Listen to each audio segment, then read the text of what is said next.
कब्रों की बेहुरमती और कई गुना इजाफी रकम वसूल करके एक आम शहरी अपने प्यारों की कब्र को ढूंढता रह जाता है और ये सफाक दरिंदे मुर्दों का सौदा करके मुनाफा कमाते हैं। देखें, इसके अंदर सबसे पहले गोरकन, जिसको पता है वो गोरकन, जैसे मैं अपनी वालिदा की कब्र पे जाता हूँ तो वो उनके बच्चों के बच्चे हैं, कुछ बच्चे हैं कुछ उनके बच्चे हैं, यानी कि उनके दादा नाना होते थे, तो वो हमें पहचानते हैं, सबको पहचानते हैं कि ये कब्र है किसकी, किसके अजीज़ की है।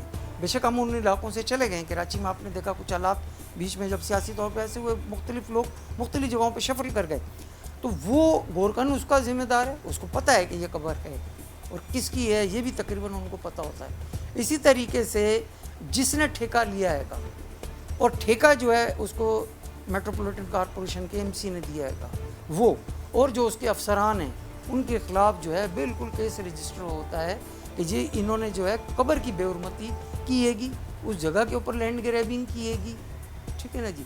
लेकिन क्योंकि लोग आते नहीं, अगर लोग आना शुरू करें तो आप देखें कराची के कब्रिस्तान कैसे हो जाए। तो सेम समझ लें कि यही है कि जिस तरह एक शख्स के घर पे जाके आपने, जैसे हमारे यहाँ एक केस होता है पाकिस्तान पिनल कोड के अंदर है 448 हाउस ट्रेस पास, कि अगर आप मेरे घर में, मेरी दुकान में, मेरे मकान के अंदर, मेरे फ्लैट में ज़बरदस्ती दाखिल हो जाते हैं और कब्ज़ा कर लेते हैं तो वो हाउस ट्रेस पास कहलाता है। सेम कि आपने कैसे वहाँ पर आप उसके अंदर दाखिल हो गए, जब एक आदमी ने आपको पैसे दे दिए, वो उसको अलॉट हो गई, ठीक है ना। और ये लीज़ तो फिर भी 99 साल की होती है कि आप बोलें जी लीज़ एक्सपायर हो गई, उसके ऊपर कुछ नहीं लिखा होता कि जी ये कब्र जो है आपको इतने अरसे के लिए दी गई, वो फॉर एवर की आपकी है, क़यामत तक आपकी है। लेकिन क्योंकि कोई भी आदमी नहीं पूछता, अगर लोग पूछने और इसके ऊपर केस करना शुरू कर दें, मेयर कराची के ऊपर करें, मेयर कराची भी करें कि जी ये तो सब आपके अंडर आते हैं और आपकी नॉलेज में नहीं है ये बात, यकीनन उनकी नॉलेज के अंदर ये बात है, ठीक है ना। जो भी वहाँ के एमसी का डायरेक्टर हो, जो इनका ये जिसके अंडर ही आती है, उसके खिलाफ आप करें। 40 ईयर्स से कराची में, 40 साल से किसी भी कब्रिस्तान में कोई जगह नहीं है। अभी फेज़ 8 में कब्रिस्तान बना, लेकिन उसके लिए शर्त है कि शनाख्ती कार्ड पे फेज़ 8 लिखा होना चाहिए।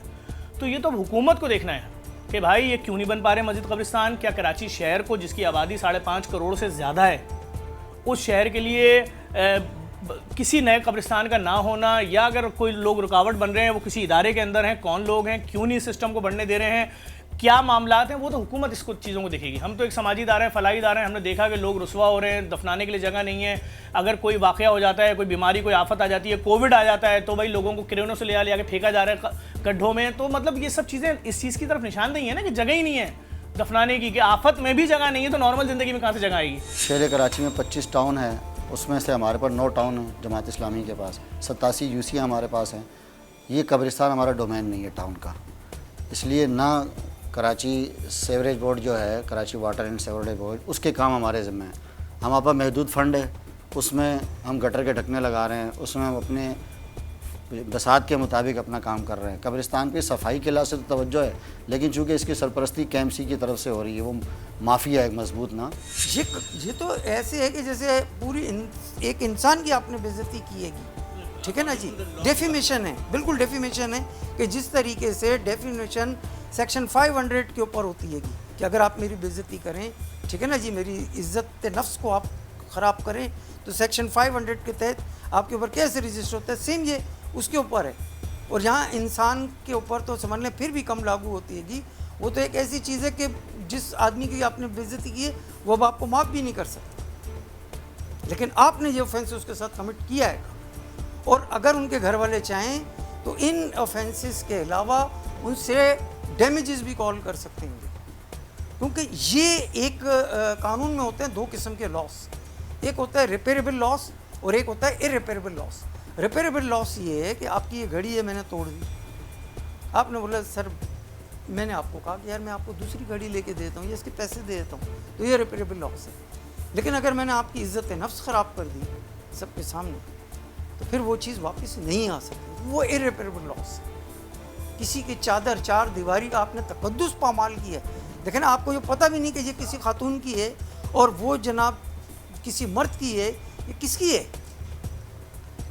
ठीक है ना जी। ये बिल्कुल ऐसे ही है कि जैसे अगर किसी खातून की है تو آپ نے اس کی تقدس کو کس طریقے سے پامال کیا ہے. لیکن کیونکہ ہمارے لوگ واقف نہیں ہیں, ان چیزوں سے واقف نہیں ہیں. یہ تو آپ نے بڑا ایک اچھا ایک اسٹیپ لیا کہ جو معاشرے کے اندر اتنا ہے. اب تو مرنے کے بعد قبر بھی نہیں ملتی ہے, قبرستان بھی نہیں ملتے. یہاں کوئی شہری حکومت ہے ہی نہیں جو ہمیں کہیں نظر آئے, اور جو قبرستان کی صورتحال ہے, نہ ڈائریکٹر قبرستان نظر آتا ہے, نہ جو ٹھیکیداری سسٹم ہے, کوئی ٹھیکیدار آپ کو نظر آئے گا. گورکن سامنے ہے جو فرنٹ پہ موجود ہیں. کسی قبرستان میں جگہ ہی نہیں ہے. اب جو بیچ رہا ہے وہ تو گورکن ہی ہے نا. یہ تو گورکن مافیا, اس کے خلاف آپریشن ہونا چاہیے. اس کے خلاف پوچھا جائے کہ بھائی تم کس حیثیت میں 1.5 لاکھ روپے مانگ رہے ہو قبر کا.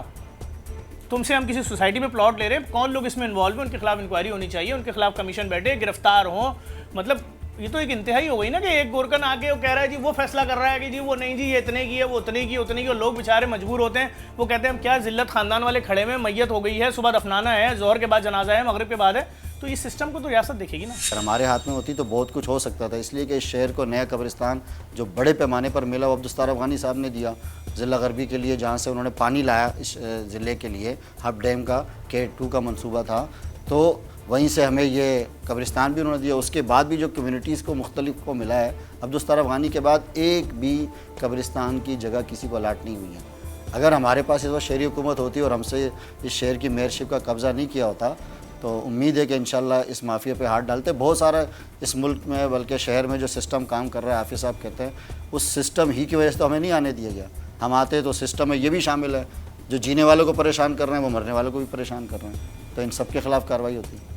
نیو کراچی، لیاقت آباد، شریف آباد، ماڈل کالونی وغیرہ کے قبرستانوں کے معاملات مختلف نہیں ہیں، بلکہ یہاں پر بھی مہنگے داموں قبروں کی فروخت کے ساتھ ساتھ پرانی قبروں کو منہدم کر کے ان پر نئی قبروں کی تعمیر جاری ہے، جو کہ قبروں کی بے حرمتی ہے۔ دوسری طرف KMC ذمہ داران اپنی ذمہ داری سے فرا لیے ہوئے کسی بھی قسم کے بیان یا اس کی وضاحت دینے سے چھپتے پھر رہے ہیں۔ اندازہ لگایا جا سکتا ہے کہ ان کے پیچھے کس کی پشت پناہی ہے۔ میں سمجھتا ہوں کہ اس کے اندر اصل ذمہ داری حکومت کی بنتی ہے کہ وہ اچھے قبرستانوں کا انتظام کرے اور ان قبرستانوں کے اوپر ایک سرکاری ریٹ کے اوپر ہی قبر دی جائے، اور ٹھیکیداروں کے ذریعے جس طرح حکومت پیسے خود بھی حاصل کرتی ہے اور پھر انہیں ایک کھلی چھوٹ دے دیتی ہے کہ وہ جس طریقے سے چاہیں وہ لوگوں کے ساتھ معاملات کرتے رہیں۔ میں سمجھتا ہوں کہ پاکستان کے اندر جہاں اب مافیاؤں کا راج ہے، یہ گورکن مافیا بھی عوام کے لیے اور اس شہر کے اندر رہنے والوں کے لیے ایک مشکل، ایک مصیبت، ایک پریشانی کا باعث ہے، اور میں یہ سمجھتا ہوں کہ یہ بلدیہ کی ذمہ داری ہے کہ وہ عوام کے مسئلے کو حل کرنے کے لیے درست اقدام کرے۔